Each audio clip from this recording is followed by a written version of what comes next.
My morning routine is one of the most important parts of my day and how I manage my mental health and my broccoli AuDHD brain. And in this video, I'm going to talk about why I get up before dawn, how I start my day, a creative exercise that I do that really helps me to focus. So my name's Bobby and this channel is Broccoli and Toast. I discovered I was autistic in my late 50s and was diagnosed with AuDHD quite recently. It's all very new to me, and I started this channel to share my journey, the things I'm learning about myself, and the joys and challenges of what I call my broccoli brain. How I begin my day is a crucial part of managing my mental health and my broccoli brain, my AuDHD brain. And in this video, I'm going to share what's kind of a hack that bypasses executive dysfunction, sensory overwhelm, anxiety, cognitive fatigue, all of these things that can plague us right from the moment we wake up. It's a process I've honed over the last couple of years, and now it's become non-negotiable. So I've made it into a kind of a little vlog. I'm trying to learn some video and have a bit of fun with this as well. And it's just all over the place, so just forgive me. Okay, let's get into it.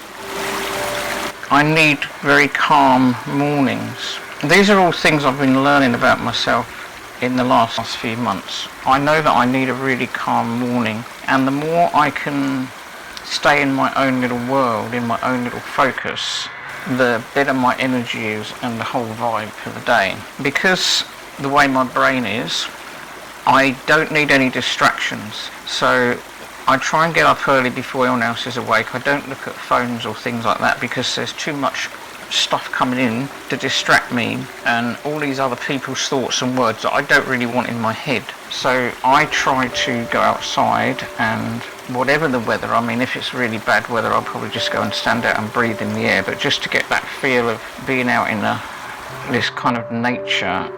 Or I'll go for a walk around the garden or locally, and I'll just take everything in, but just let it come in at its own pace, nothing forced, and kind of feel and breathe kind of in tune with the planet or something. I know it does sound a bit wacko, and this helps me because I usually become quite focused. If I can keep that quiet, that voice quiet, in my mind quiet, I can become pretty focused. I might see something, or a word might come into my head, a colour that gives me an idea to write a poem or something, or do a collage or whatever. And then I'll usually make my tea or coffee, and I'll come back inside and I'll do some kind of creative thing. This is an ideal morning, and I think it's a really helpful thing to do. You don't have to be an artist, you don't have to be brilliant at art or writing or anything like that. Sometimes I'll just write a word in my journal and let that flow, let my brain run and make all the connections. Or I might get some pieces of scraps and make collage with whatever's around me, but I'm always guided by something I've seen. I usually try and focus on one kind of little theme rather than to try and control my brain from going all over the place.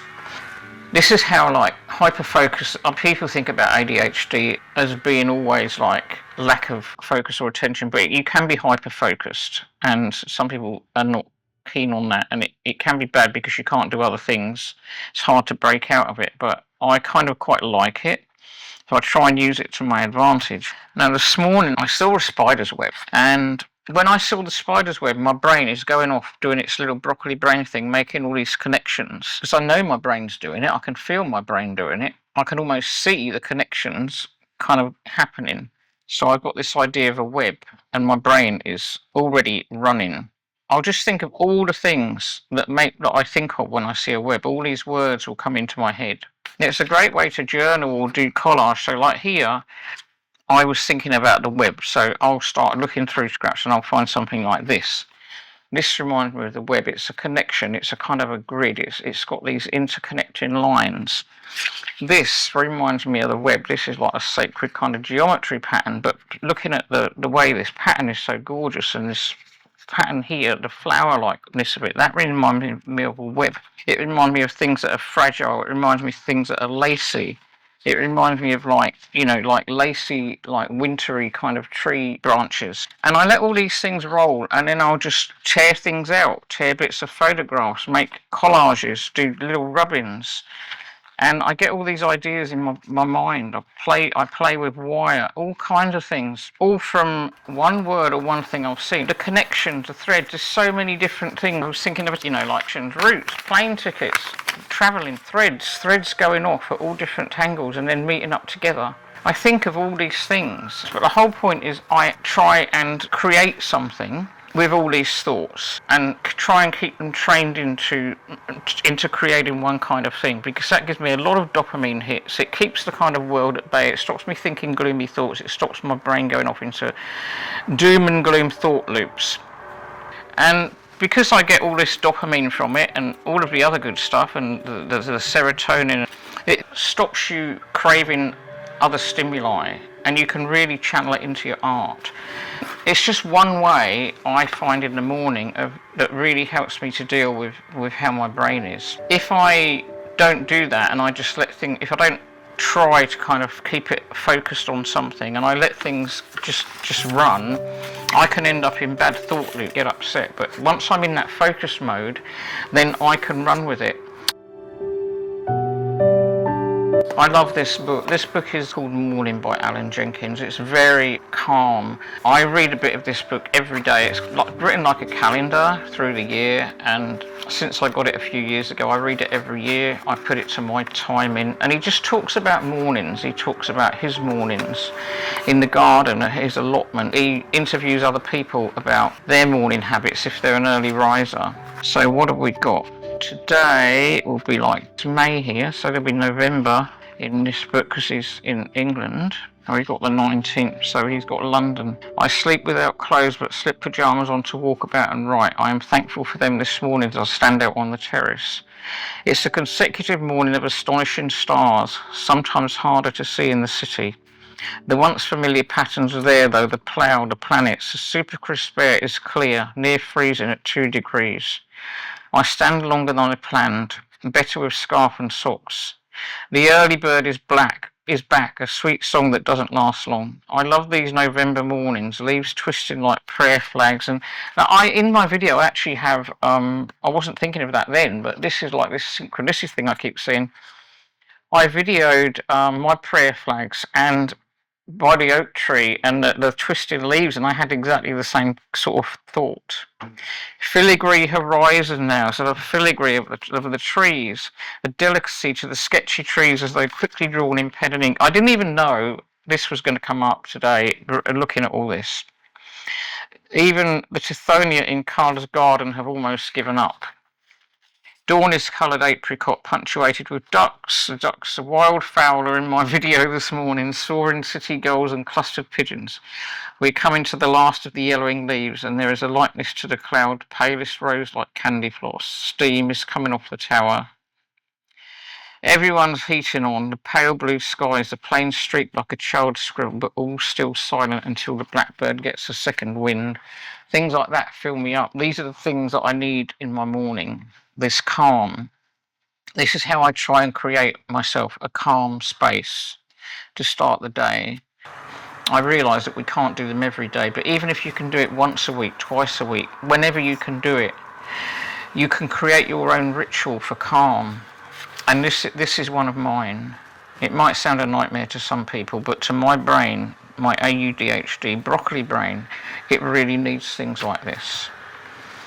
So I hope that's helped someone. This is like I've been talking about the joys of autism, and one of them is I love how my brain works. I love that it makes all these connections. I know it may not be very good at its synaptic pruning. I know that's a bit up the chute, but I don't care, because for me, I like the way it works. It does make thinking about things harder, but it makes connections that other people don't. It creates this whole new world for me, and it keeps my mind occupied with good things and creative. And if you can relate to any of that, or you've got a morning ritual, I'd love you to share it, because I really like reading about people's early mornings. And I'm going to make more of these videos about different connections in the way my brain works, because I don't really hear people talking much about this. Look, this was a photograph I took a while ago, the pond and the trees and the colour of the trees, and then I find a leaf and I put the leaf in a translucence, this kind of, in the early morning when you can't quite see clearly everything, and I don't know, just these are connections I make. These are things that happen to my brain. It might make you think, oh my god, this person's a nutcase, I don't want to hear any more from them, but it might not. I know this has been a strange kind of a video, but I hope that you've found some little bit of joy in it. But this is my calm, this is my morning, this is how I start my day when I can. I like to see happy things like a rainbow that my grandchild made for me. I want to wake up to happy stuff that gets my brain guided in the right direction. And that's what all of this does. I love this corner. It's kind of unfinished, but the way the paint and the half-painted gibboard and the way the light falls on it, I just really love it. So I never kind of want to finish it off because I just love shadows and light. So I wanted to share that. It's really good in the morning and late afternoon light, and it's got this really cool door that goes into my kind of studio room.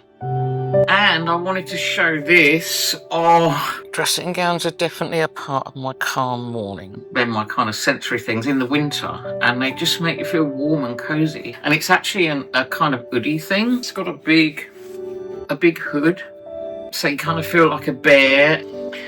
I just love it, and it's just so toasty and gorgeous, and I really adore this colour. It's kind of, see, it comes right down to, kind of down below my calf. Also matches my orange Crocs really well. I mean, it does feel a bit big because it is massive, but it's just happiness, happiness, happiness. Anyway, sharing this beautiful corner and this gorgeous new thingamajig, fluffy, toasty, chocolate warm thing.